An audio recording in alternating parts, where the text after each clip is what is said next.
So good old Lieutenant Columbo, with his keen astuteness and tenacity, can solve the most baffling murder mysteries and crimes. Perhaps I might even pick this because sometimes at the board meetings, after I finish my report, and then later I say, well, there's one more thing. There's one more thing, and I think Tom nicknamed me Columbo. And I also loved playing Clue. Anybody here like playing Clue? Oh, yeah. It was the butler with the candlestick in the kitchen. Anybody? Yeah. Although you, like me, may love a good mystery when it comes to entertainment, but maybe we might not appreciate mystery when it comes to our own personal lives. Mysteries like, why can't we find the cure for Alzheimer's? So precious individuals like Reverend Joanne do not have to suffer. Or why can't we find the cure for cancer? You know that old saying, why do bad things happen to good people, quote unquote. We become spiritual detectives, putting on our sleuth caps, and we get into the fixation of solving the mystery with our endless whys. If only I knew why my wife left me, I would be able to get on with my life. If only I knew why my best friend betrayed me, I would be able to get on with my life. If only I could figure out, or we can figure out, why my son George is losing weight at a rapid pace, things would be better. It would end our suffering. How many of you can relate to, if only I knew why? Oh yeah. Oh yeah. So I am not alone. So what if we were asked, instead of the endless whys, what if we were to surrender into the mystery? Indian philosopher and metaphysical teacher Osho shares with us, life is not a problem to be solved. To look at it as a problem is to take a wrong step. It is a mystery to be lived, loved, and experienced. To look at it as if it is a problem is to take the wrong step or view. Life is mystery to be lived, to be surrendered into, to be loved and experienced. Perhaps that's why all the great masters teach us about faith. We have our power of the month, faith. Now that might be just a nice thing we say, we recite together, but there is no accident that we are imbued with the power of faith. It's up to us how we use it. Where is our faith? Where is our assurance pointed in? Is it in this world, or is it beyond what we are knowing and seeing in this moment?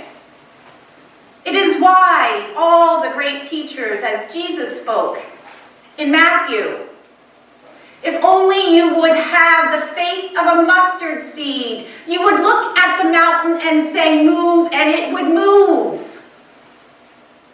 Now, we're not talking literally, but we would be able to move ourselves, move our feet, one step at a time, being led by the light of wisdom.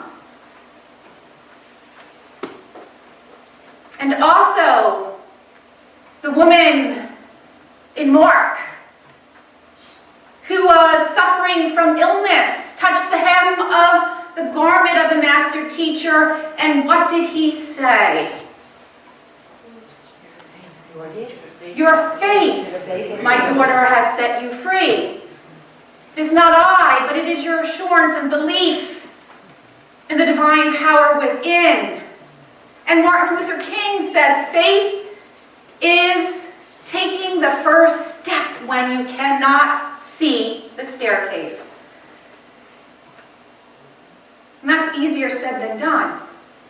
A lot of times we think, oh my gosh, maybe if I need read another spiritual book, go to another class, do more meditations. Now, I'm not saying that's not important. That is part of the journey. But what we are maybe not so good with is surrendering to the mystery.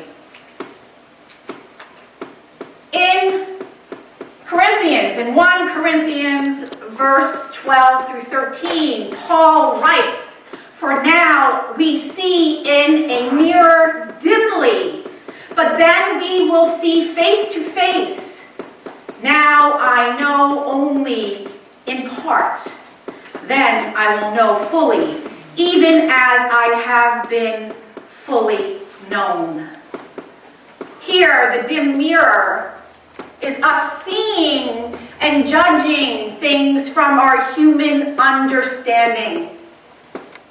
We are taught what's good, what's bad, what's right, what's wrong.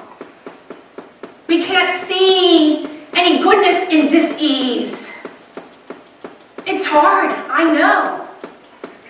And as we navigate between the unseen and the physical, stepping out in faith, that is part of the journey. It is not because we're not enough. And the other part in that is seeing through dimly is when we are seeing it through our human eyes, through the way we think it should be, how it should be. I know I will know fully. I know I will know fully if I get out of my own way, knowing that the voice within, I am wise. I have all the attributes because I am divine. As I step out in faith, and we're like, heck no. You know how long I've been out, I've been surrendering and surrendering. I'm not hearing anything. Nothing's changing. Nothing's getting better. But what if we're not ready to know? What if what is to be revealed will scare the bejesus out of us? And so it's trusting. The prayer is, I surrender. I surrender my fear so that I can see through that mirror. Because I know my life is so perfectly divinely orchestrated. I don't understand this. I don't like it. I don't want it. But nevertheless, I step out in faith and I surrender. I don't know at what point in my teaching career we were given sound field systems. And it is where you speak into a microphone so that the sound is amplified. It was to be used with those who had auditory processing issues, who had hearing loss issues, and so we were asked to use this. And never being a fan, believe it or not, of the mic, I was not. As I went to go reach to the charge station, the first time I went to go get it, some of you may know this, and I'm walking back, a voice within said, I am preparing you for your future. And my hair stood up. And I got frightened. I had no clue what that was about. And I'm like, oh yeah, I was in studying for counseling, master's degree, and postmaster's degree. Okay, well maybe I'm supposed to lead a workshop or two. A little frightening. At the same time, our beautiful Reverend Joanne was entering the field program in Unity Worldwide. She was the licensed Unity teacher, and she was under a minister who was here. And I was vice president of the board. I won't get into all the details, but a nasty conflict ensued. And I had my foot out the door.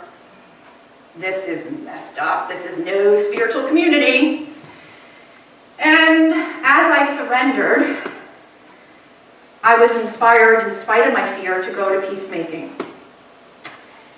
But I thought it was my love of Joanne. And I thought it was my love of the community. But I was looking in a dim mirror. Yes, that may be true, but little did I know that that whole conflict thing was leading me to where I was supposed to be going in my life. I didn't get it. So, several more conflicts arose, and each time Reverend Joanne would call me, she'd be upset, she'd be worried. I had the pleasure of being one of her close confidants, and I always would willingly come, and then at one point I was like, Joanne, you need to claim this for yourself. You've got this. You know, and giving her a pep talk, wanting to empower her. Now, I knew she was powerful, and even sometimes I would get annoyed. I was looking through the mirror dimly. Here I thought I was supporting her. And it was so orchestrated because it brought me back, because I was always leaving. She was leading me to my path here today. Had nothing to do with conflict. Because I was seeing through one set of eyes.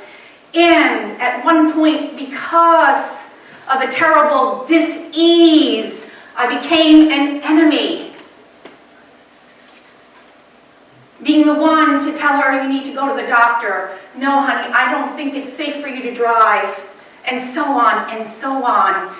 And I became filled with such angst, loving her so dearly, but feeling the upsetment, not wanting to be anyone's enemy. But I was looking at the mirror dimly, and I got it. She was teaching me about loving deeply, unconditionally. Yes, it was a horrible dis-ease, but she was my greatest teacher. To love somebody completely, no matter how they show up, knowing the truth of who they were. And despite this dis-ease, our relationship on a soul level grew so deeply because I knew the truth of her. I know the truth of her today. And right now, where are you experiencing the mirror dimly? Is there conflict in your life? Are you having a hard time seeing somebody whole and complete or enough? There is actually this community is beautiful, it is wise, it is powerful, and we too, because we are filled with humans seeing dimly, still experience conflict. So what if that was about calling you, my friends, to love deeply, to see the truth? Sometimes we want to look outside. Well, if only we had this professional and that professional. Yeah, that would be good. But are we seeing clearly that we are to love each and every one, to see the greatness, and to walk even when it gets hard, even when we don't understand, even when we don't like it. Because it's easy to leave situations. So I ask you to breathe deeply.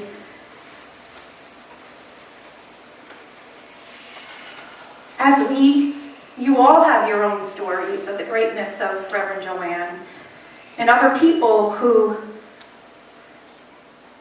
were instrumental in your life.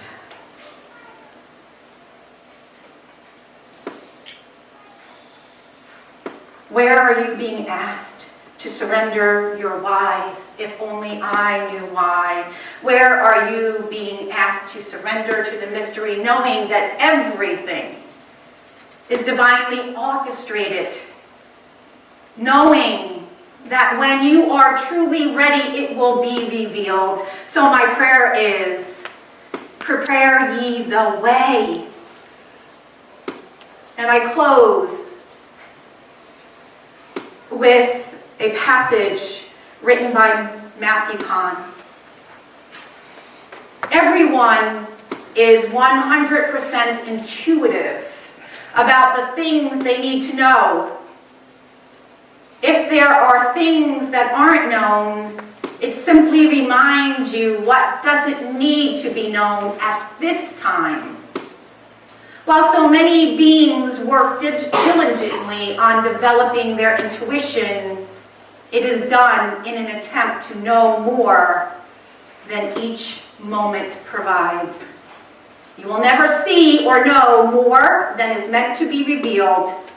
In fact, without even working on honoring the power of your intuition, you will always know exactly where to go and what to do at the moment you are meant to move.